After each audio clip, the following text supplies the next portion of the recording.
Doctor હેડગેવારજીનું કેવળ સ્વતંત્રતા સુધીના લક્ષ્યનું એમનું કામ એમને એમના મનમાં જે વિચાર હતો એ આ હતું કે સ્વાધીનતા તો મળી જશે, સ્વતંત્રતા તો મળી જશે, પરંતુ હિન્દુ સમાજ એ પોતે એવા એક દોષમાં ફસાયેલો છે જેની અંદર અનેક કુરીતિઓ, અનેક વિષમતાઓ છે. એ હિન્દુ સમાજે દૂર કરવી પડશે. એટલે આ દેશના ઉત્થાન પતન સાથે અગર કોઈ જોડાયેલો સમાજ છે તો આ દેશનો મૂળભૂત હિન્દુ સમાજ જોડાયેલો છે.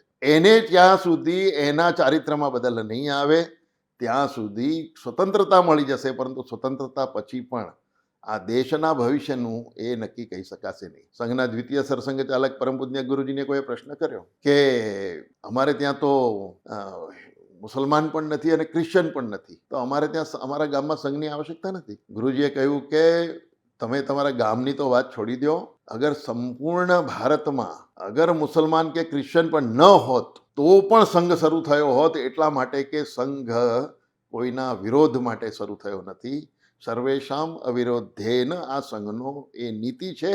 કોઈના વિરોધ માટે, કોઈની સામે પડીને કોઈને બતાડી દેવા માટે સંઘનું કામ નથી.